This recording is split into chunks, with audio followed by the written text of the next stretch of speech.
Kind of got a little crazy crazy day out here, man. Just a crazy atmosphere in the sky. It's nice, but yet you can see dark clouds off in the horizon. And then here's sunset.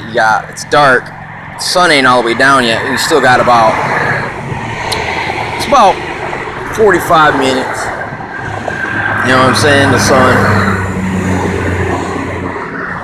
Over here on the bridge. Look, see, there's the bridge.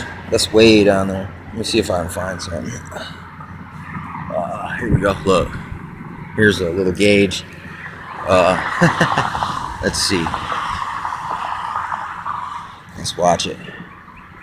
Hanging over the cliff.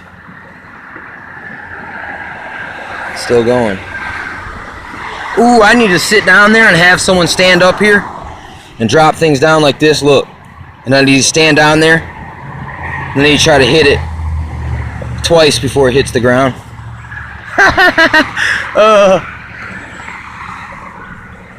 Hear the birds. I'm not lying when I say the birds is my friend. They're a friend of yours too. If you're just friendly to them, they're friendly to you. You listen to them, they'll listen to you. You know, it's funny that simple things, man, just get so gooked up and complicated. I wonder if you can see that thing floating through the sky there. You know, it's good to simplify things sometimes. Take a step back. What's important? You know, what's just temporary, you know? Oh, there's a couple raindrops hit me. Yeah, and it's crazy too, man. I'm gonna try to get the footage of my cousin earlier. We caught one of those vertical spinning clouds, you know, over there by Beecher High School. It's pretty lucky. You know, I think, you know, I've seen them before, but it's not until I seen one that was really big and crazy that I realized how, what possibly could be going on, you know, because you don't really know what's causing it, but it doesn't look natural.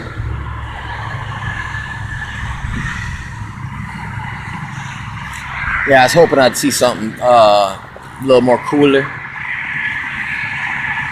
But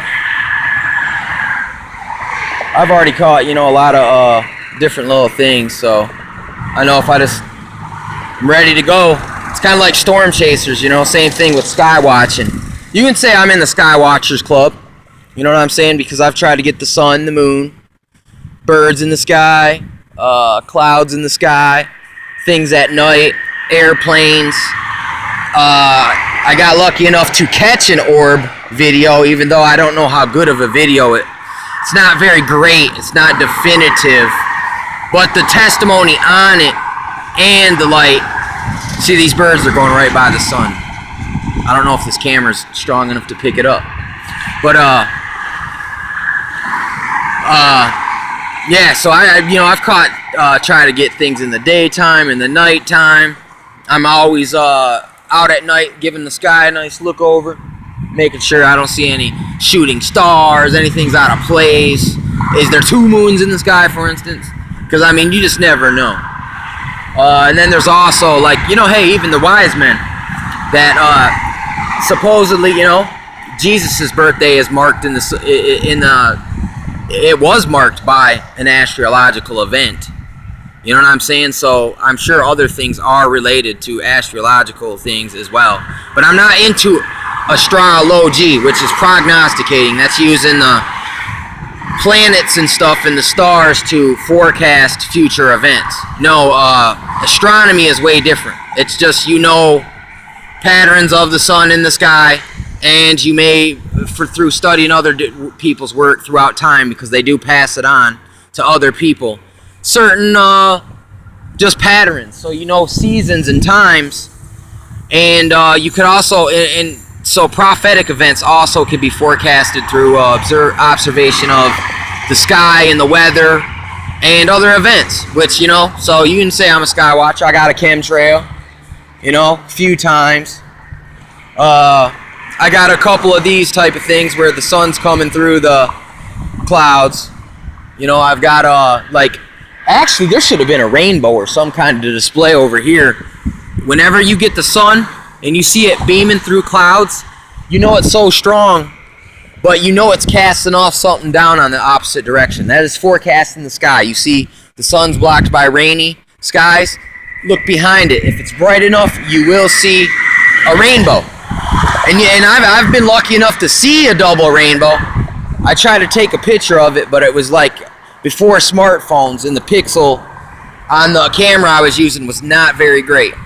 You know what I'm saying? So I've been out here for a while. And here's another thing, sky watching. I have not caught any spectacular display of clouds in the sky.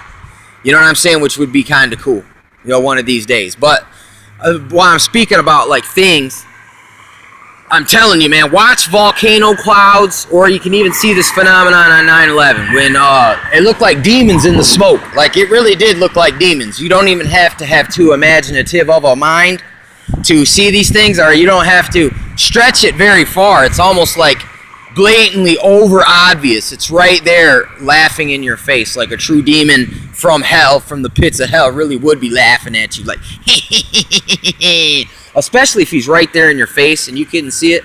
Imagine the power that is, because when you don't acknowledge things that are there, you know what I'm saying, in a way you give power to them. Like, I could see right now a little light display coming off in this direction, but it's not very strong, but it seems like there would be something casting down this way.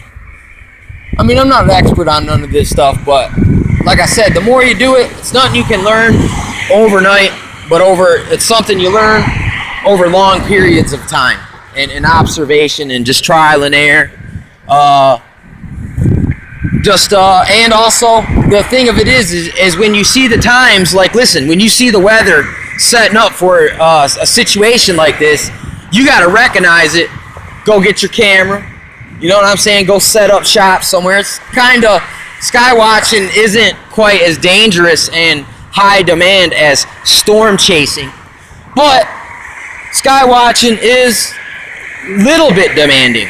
You know what I mean? So, and it's rewarding. It's kind of like, you know, catching that. You finally got your perfect shot, man. You know, everyone can be like a guerrilla cameraman these days. You know what I'm saying? A little ambush journalist. You can participate in what's going on in the world, geopolitically, in your neighborhood, locally, in a good way. I'm saying being more positive of an influence. I'm not saying be perfect, but listen, it sets a good example. If you handle a bad situation a decent way, you're setting an example for everyone else who's trying to figure out how to, you know, just be a better person for their sake, for everyone's sake, for goodness sake. For goodness gracious, you know what I'm saying? Type situation. Everyone can take baby steps at it, you know.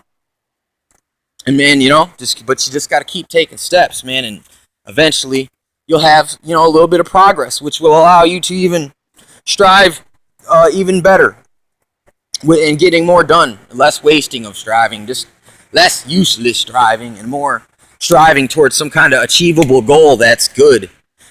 You know what I'm saying? So this is part of my way I try to contribute. People say, oh, you don't contribute nothing. Well, I'm trying to contribute something. It's just, you know, you don't take no merit to the things that I try to contribute, you know. So it is what it is. It's all good. Love, appreciation to the peepskis.